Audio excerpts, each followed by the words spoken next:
ചെങ്കോട്ട സ്ഫോടനവുമായി ബന്ധപ്പെട്ടുള്ള വളരെ നിർണായക വിവരങ്ങളാണ് അന്വേഷണം പുരോഗമിക്കുമ്പോൾ ഓരോ ദിവസവും പുറത്തു വന്നുകൊണ്ടിരിക്കുന്നത്. ഇന്ന് ഈ കേസുമായി ബന്ധപ്പെട്ട് ഉണ്ടായിട്ടുള്ള വളരെ നിർണായകമായ വിവരങ്ങൾ എന്ന് പറയുന്നത് നമുക്ക് നേരത്തെ തന്നെ അറിയാം. ഈ സ്ഫോടനവുമായി ബന്ധപ്പെട്ട് ഉള്ള ഭീകര സംഘം, ഇത് നടത്തിയ ഭീകര സംഘം വൈറ്റ് കോളർ ടെറർ മൊഡ്യൂൾ, അവരുടെ ഒരു പ്രധാന കേന്ദ്രം എന്ന് പറയുന്നത് ഫരീദാബാദിലെ അൽ ഫലാഹ് സർവകലാശാല ആയിരുന്നു എന്നത് ഏറെക്കുറെ വ്യക്തമായ കാര്യമാണ്. ഈ അൽ ഫലാഹ് സർവകലാശാല കേന്ദ്രീകരിച്ചാണ് ഇവരുടെ പ്രവർത്തനങ്ങൾ നടന്നിരുന്നത്. ഈ സ്ഫോടനത്തിന് ഉപയോഗിച്ച, ഈ ചാവേർ ആക്രമണത്തിന് ഉപയോഗിച്ച കാർ ഉൾപ്പെടെ ഈ സർവകലാശാലയിലാണ് സൂക്ഷിച്ചിരുന്നത്. ഒപ്പം പ്രധാനപ്പെട്ട പ്രതികളുടെ വാഹനങ്ങളും അവരുടെ സ്ഫോടക വസ്തുക്കൾ കൈകാര്യം ചെയ്യാനും ഒക്കെയുള്ള ഒരു പ്രധാനപ്പെട്ട ഇടമായി ഈ സർവകലാശാല മാറിയിരുന്നു എന്ന കണ്ടെത്തലുകൾ നേരത്തെ തന്നെ അന്വേഷണ സംഘം നടത്തിയിട്ടുള്ളതാണ്. അപ്പോൾ അന്വേഷണ സംഘം പ്രധാനമായും ഈ സർവകലാശാല കേന്ദ്രീകരിച്ചാണ് അന്വേഷണം മുന്നോട്ട് കൊണ്ടുപോകുന്നത്. അവിടെ വളരെ പ്രധാനപ്പെട്ട ചില കണ്ടെത്തലുകൾ ഇന്ന്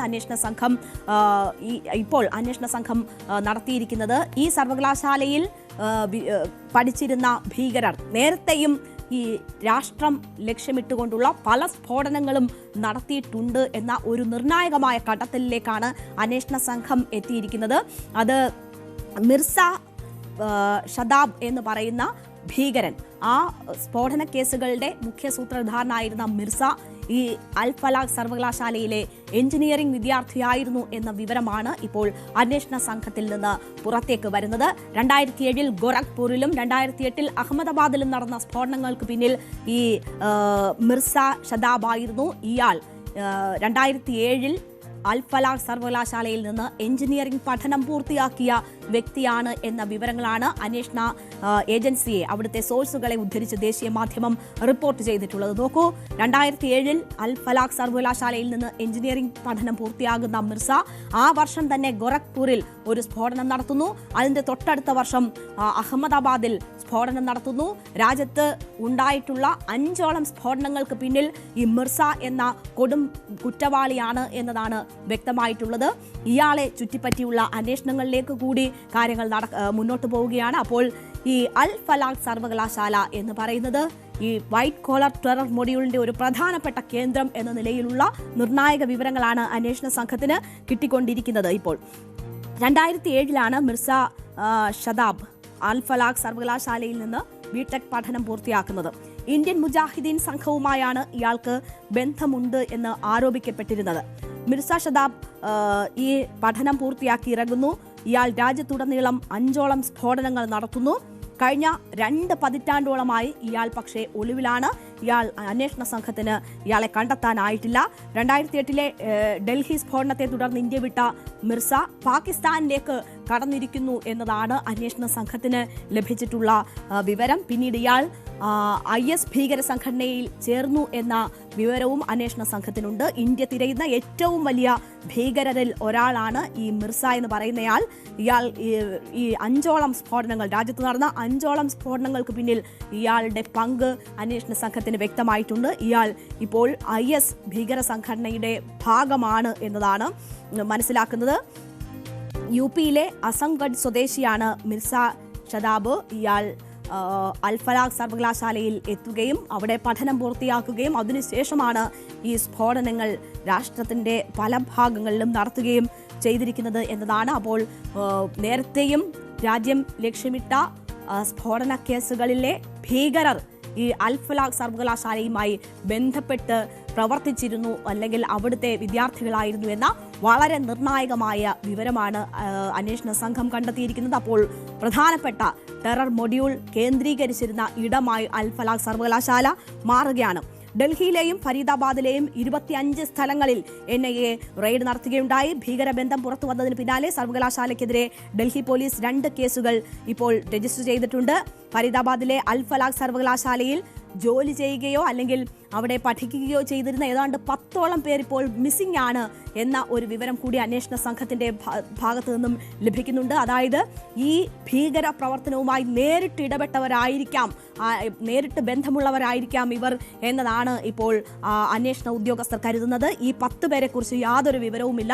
ഇവർ പലരും ഒളിവിലാണ് എന്നതാണ് മനസ്സിലാക്കാൻ കഴിയുന്നത്. രാജ്യം വിട്ടിരിക്കാനുള്ള സാഹചര്യവും കൂടി പരിശോധിക്കപ്പെടുന്നുണ്ട്. കാരണം ഈ ഭീകര സംഘം പിടിയിലാവുകയും അതിലെ പല ആളുകളും പിടിയിലാവുകയും ഏറ്റവും ഒടുവിൽ ഉമർ നബി ചെങ്കോട്ടയ്ക്ക് സമീപം സ്ഫോടനം നടത്തുകയും ചെയ്ത സാഹചര്യത്തിൽ പലരും ഇവിടെ നിന്ന് രക്ഷപ്പെട്ടിട്ടുണ്ട് എന്നതാണ് അന്വേഷണ സംഘം സംശയിക്കുന്നത്. അങ്ങനെ 10ഓളം പേരുടെ മൊബൈൽ ഫോണുകൾ ഇപ്പോൾ സ്വിച്ച് ഓഫ് ആണ്. ഇവരെ ബന്ധപ്പെടാൻ കഴിയുന്നില്ല. ഇവർ നാട് വിട്ടിട്ടുണ്ട് എന്നതാണ് വിവരം.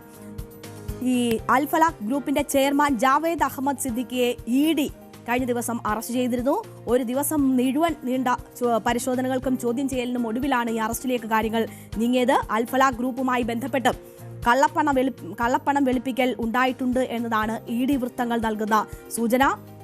വിശദമായ അന്വേഷണമാണ് ഇപ്പോൾ ഈ അൽ ഫലാഹ് സർവകലാശാലയ്ക്കെതിരെ നടക്കുന്നത്. ED കൂടി അന്വേഷണം നടത്തുന്നു. നേരത്തെ നമുക്കറിയാം SIT, ഡൽഹി പോലീസിന്റെ ഒക്കെ ഭാഗമായിട്ടുള്ള അന്വേഷണം ഇതുമായി ബന്ധപ്പെട്ട് നടക്കുകയായിരുന്നു. നാക്കിന്റെ അക്രഡിറ്റേഷൻ ഉണ്ടെന്ന് വ്യാജരേഖ ചമച്ച് വിദ്യാർത്ഥികളിൽ നിന്ന് പണം വാങ്ങി എന്നതാണ് ED അന്വേഷിക്കുന്ന കേസിന് ആധാരമായിട്ടുള്ള സംഭവം. അൽ ഫലാഹ് സർവകലാശാലയുടെ മാനേജിംഗ് ട്രസ്റ്റിമാരിൽ ഒരാളാണ് ജാവേദ് അഹമ്മദ് സിദ്ദിഖി. ഡൽഹിയിലും ഹരിയാനയിലും അടക്കം 19 കേന്ദ്രങ്ങളിലാണ് ED ഇന്ന് മറ്റ് പരിശോധനകൾ നടത്തിയത്. സർവകലാശാലയ്ക്ക് ലഭിച്ച കോടിക്കണക്കിന് രൂപ കുടുംബ ട്രസ്റ്റുകളിലേക്ക് വകമാറ്റിയെന്ന് EDയുടെ അന്വേഷണത്തിൽ കണ്ടെത്തിയിട്ടുണ്ട്. EDയുടെ പരിശോധനയിൽ കണക്കിൽപ്പെടാത്ത 48 ലക്ഷം രൂപയും പിടിച്ചെടുത്തിട്ടുണ്ട്. അങ്ങനെ വ്യാപകമായ പരിശോധനകൾ നടക്കുന്നു. അപ്പോൾ അതിന്റെ ഭാഗമായി ഇന്നും 3ഓളം അറസ്റ്റ് ഉണ്ടായിട്ടുണ്ട്.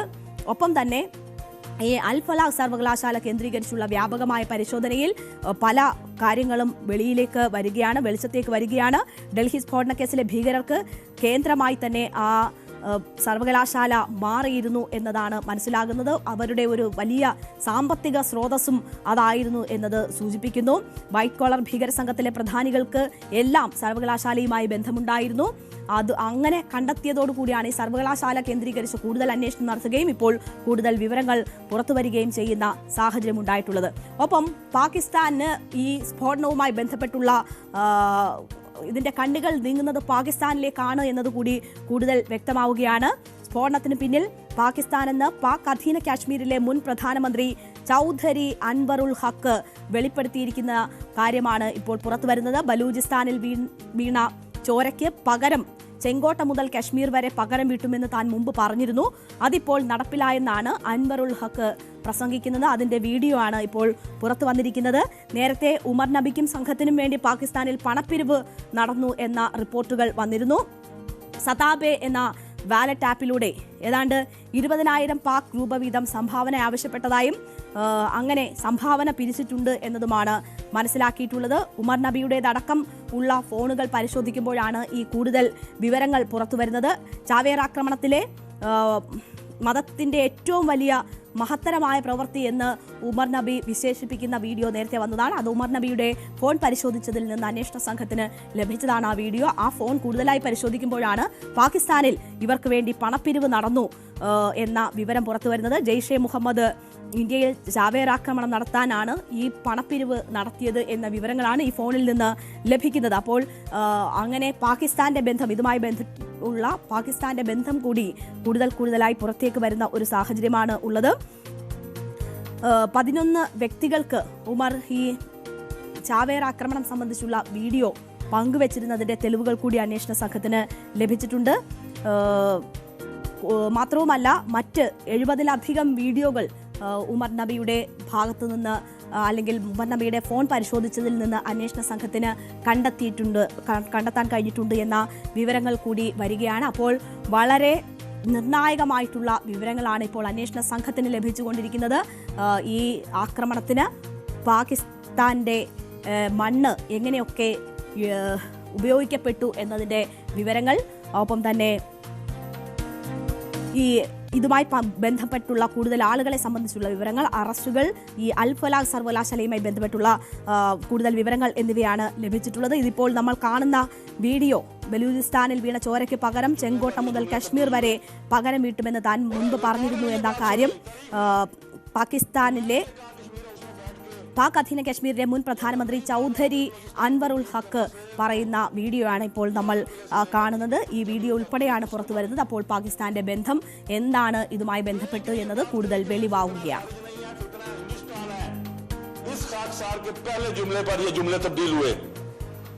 और रिकॉर्डर ने ये बात सुनी, तारीख ने, कि मैंने ये कहा कश्मीर हाउस में बैठ के कि अगर नहीं बाज आओगे बलूचिस्तान को ब्लीड करने से तो लाल किले से लेकर कश्मीर के जंगलों तक तुम्हें घुस के मारेंगे।